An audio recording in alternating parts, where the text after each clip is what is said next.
આમાં રહ્યા લોકો વેમમાં તો એટલે મારો બેટો હવે ઈ જે કરે છે ને વિદેશ ફરીને, એટલે હવે લોકોને હું ચશ્મા પહેરાવે ખબર? હું વિદેશ ફરું ને એટલે રોકાણ આવશે ઇન્ડિયામાં, રોકાણ આવશે એટલે લોકોને જે હું બ્રહ્મા છે જે નથી જાણતા એને કે આ બધી ફરે છે ને એટલે રોકાણ આવશે.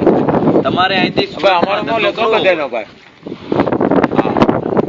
સુરતમાં ધંધો કરવો હોય કે આપણે સુરત તો આપણું છે એટલે આપણે ધંધો કરવામાં કોઈ ચિંતા નહીં, પણ તમે આવું છે ગમે ને જાઓ, મહેસાણા જાઓ, દાહોદ જાઓ, ખેડબ્રહ્મા જાઓ, તમે ધંધો નહીં કરી શકો. ઓલો વિદેશ વાળો અહીંયા 500 કરોડ ને 1000 કરોડ રોકી જાય, વાતમાં એવું માલ છે. અને આવડો મારો બેટો બોલું લોકોને પઢાવ્યા જ કરે ભારતની પબ્લિક ને કે ભાઈઓ બહેનો આટલા લાખ રૂપિયાનું રોકાણ લઈ આવીશ, આ કંપની આવશે, ફલાણી કંપની આવશે, એટલે લોકો એને ભ્રમ થઈને ઠોકે રાખે વોટ કે આપે રાખો વોટ કે મોદી આપણને બધા સારા દિવસો બતાવે છે. અને અચ્છે દિન આવશે તમારા કે હીરાવાળાને તો અચ્છે દિન લાવી દીધા અને ત્યાર પછી એમ્બ્રોઇડરી ના મશીન ના અચ્છે દિન લાવી દીધા કે એમ્બ્રોઇડરી ઉપર ચડીને બે જાય તો સારું કે આ એમ્બ્રોઇડરી વાળા ની આ હાલત છે. એમ્બ્રોઇડરી ના મશીન ઉપર ચડીને આમ બેઠા હોય, ફોન કરો ને હલકે મશીન ઉપર ચડીને બેઠો. મોદી મહાજદીશ કે કોઈ કાપડ લેવા નથી વિદેશોની અંદર, એક્સપોર્ટ થતું અટકી ગયું છે. કે હીરાવાળાને પૂછો તો હીરાવાળા એમ કે ભાઈ મોદી આવ્યા પછી મહાજદી હીરા ધંધાની ખોટા હીરા ખાલી જાય એના માણસો કે મોદીના માણસો.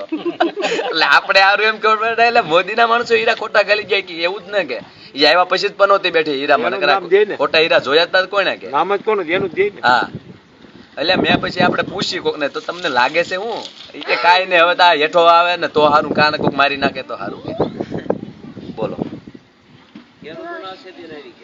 હા એના છે ભાજપના છે દિન જ છે ને, એને હું વાંધો, એના મંત્રીઓ એના અધિકારીઓ ના બધા લાખો કરોડો રૂપિયા ભ્રષ્ટાચાર કર્યા કરશે અને આમ આખું વર્લ્ડ ફરી લે મફતના ભાવે ગામના પૈસે, એને એ તો કઈ ચિંતા નથી.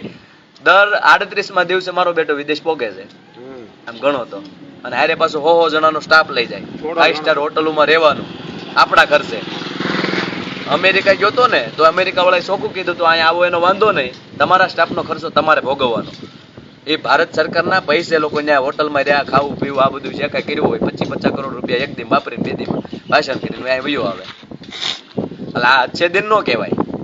આ તો જાતા દિવસે 5 વર્ષ આપણે ચલાવ્યો ને એટલે સમજી લેજો મધ્યમ વર્ગ પતી જવાનો, હીરાનો ધંધો પતી જવાનો, કાપડનો ધંધો પતી જવાનો. અને આ કઈ કંકોડોય નથી, મગના કે 350, કપાના કે 650 રૂપિયા. દાડિયાના પૂછ્યો ને દાડિયા વાળો કે ભાઈ હું તો 200 રૂપિયા વીણમાં આવે કાપો. હવે જોઈએ આપણે કેવું